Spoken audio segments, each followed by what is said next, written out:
Hello guys, today we are going to be discussing adding and subtracting fractions. So if you could go to your adding fractions tab in the booklet that we made yesterday, that's where we're going to start.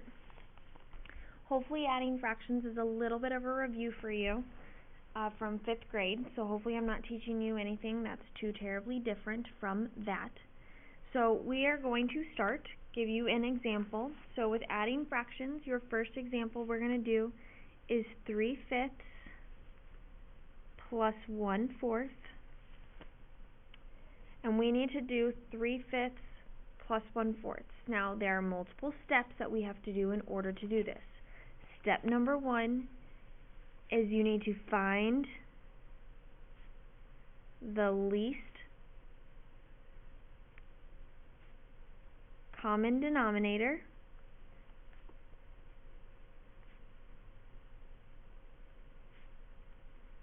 which is abbreviated LCD, of the fractions. So the first thing you need to do is find the least common denominator of those fractions. So 3/5, 1/4. I need to find the smallest number that 5 and 4 both go into. This is like least common multiple that we learned. So 5 and 4, smallest number they both go into. Hopefully everyone told me 20, because 20 is the smallest number that they both go into. So once I know the number that they both go into, step number 2 is I need to rewrite each fraction using the common denominator.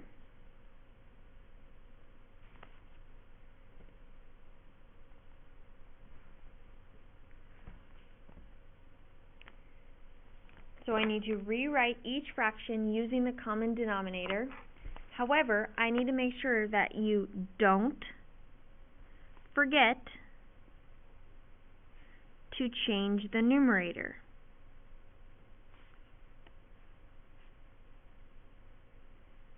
So do not forget to change that numerator by multiplying it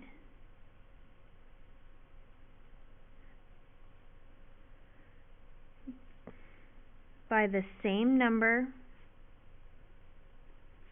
you multiplied the denominator by.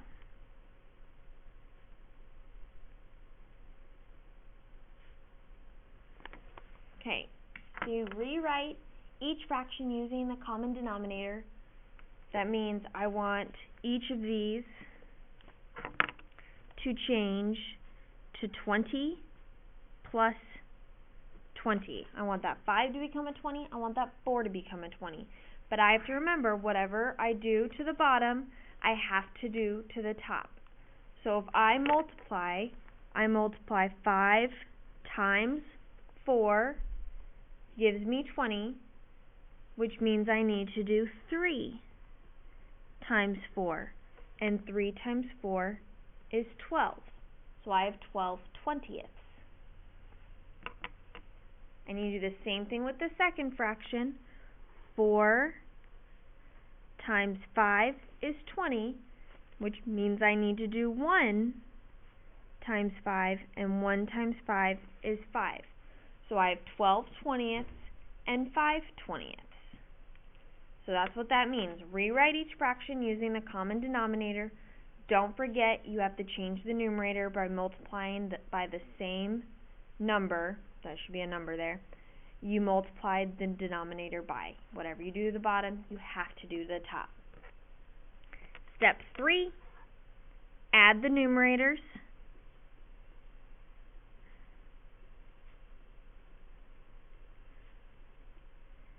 And keep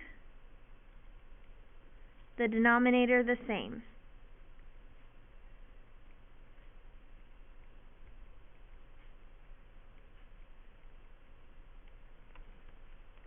So 12 plus 5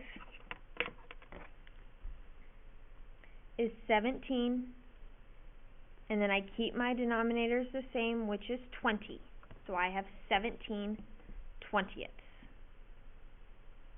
There is this step number 4. I'm going to go over here since I ran out of room. Not a whole lot to write, but step 4 is simplify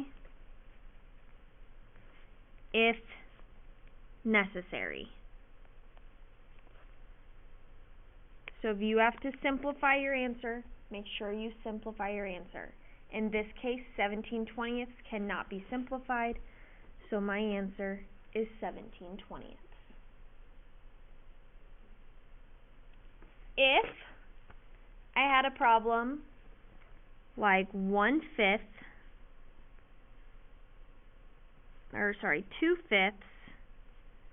plus 4/5, in this case, my denominator is already the same, a 5 and a 5. So I get to skip step 1 and 2, and I get to go directly to 3 because those denominators are exactly the same, which means I just need to add my numerators, 2 plus 4, which is 6, and I keep my denominator the same, which is 5. I have 6/5. That is an improper fraction. I cannot have an improper fraction. I need to change it into a mixed number. So step 4 is simplify if necessary and change to a mixed number if needed. So 6/5, once you are to do 6 divided by 5, you should hopefully tell me that goes in one time. And 6 minus 5 is 1, so that would be 1 1/5 as my answer. So that's adding fractions. Hopefully that is a review from last year. Subtracting fractions is just like adding. That is the beauty of it. It is exactly the same. So if we go to our subtracting fractions page, step 1, we're just going to write same as adding.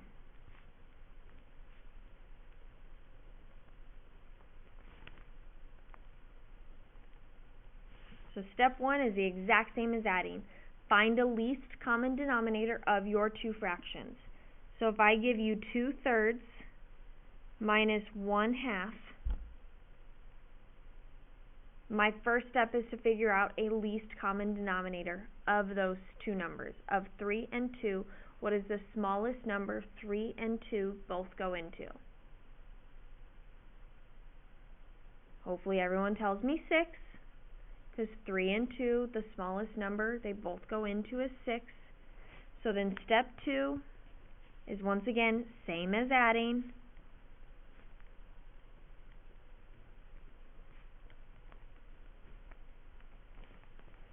So that means that I want my denominators to both be 6's, 6 and 6, which means I ask myself, how do I get from 3 to 6? Well, I got from 3 to 6 by multiplying it by 2. 3 times 2 is 6. And whatever I do to the bottom, I have to do the top, which means 2 times 2 is 4. I do the exact same thing with my other fraction. I ask myself, how do I get from 2 to 6? Well, I get from 2 to 6 by multiplying it by 3. Whatever I do to the bottom, I have to do the top, which means 1 times 3 is 3. Now step 3 is obviously a little different because we are now subtracting. We are not adding. So step 3 is to subtract the numerators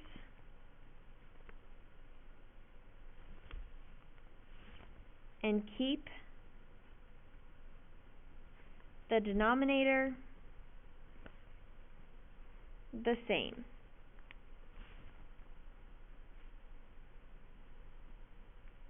So subtract your numerators, keep the denominator the same.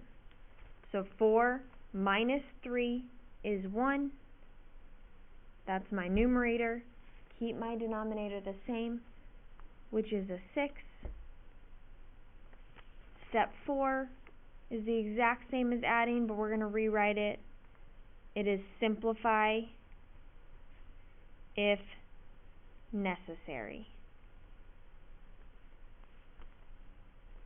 On subtracting fractions, guys, you shouldn't have to worry about changing it into a mixed number because we're making it go smaller. Eventually you will have to, but I don't think you will have to today. And 1/6 is in simplest form, so that is my answer. Just like with adding, if you're given 4/5 minus,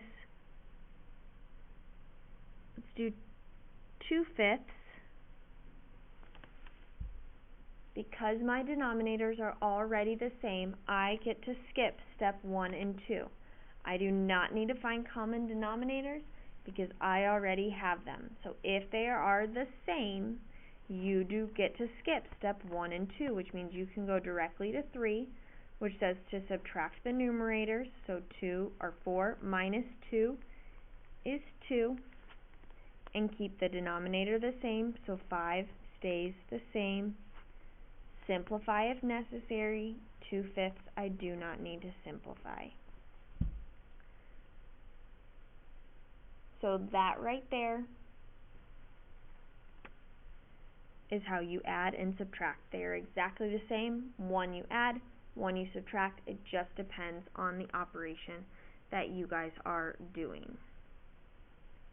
So what I'm going to have you guys do now is this is all the notes that we're going to take today over adding and subtracting fractions, and you guys are going to do a bunch of problems on your whiteboard tables for practice. And then once I feel that you are ready, you will get your homework and be able to work on it. So you guys will have a worksheet for homework tonight, and you guys have your project as well. You guys can be working on pages 6 and 7, which is strictly adding and subtracting fractions. You guys can write the steps down exactly as I did. Just make sure you're using capital letters, correct punctuation, correct spelling, all of that fun stuff. Be really, really careful. Be nice and neat. You can use all of that, but you cannot use the examples I gave. Make up your own. Don't do one from the homework. Make up your own. So make up 2 examples for adding, make up 2 examples for subtracting, and you are good to go. For the subtracting page, guys, on your project, you cannot write same as adding steps. You have to write out the step. So that does not work for your project. You have to write down the step both times. So hopefully that makes sense. If you have any questions, I will be back on Thursday and I can answer those questions for you. Otherwise, be on your best behavior for your sub, and I will see you guys tomorrow. Have a great rest of your day. Bye-bye.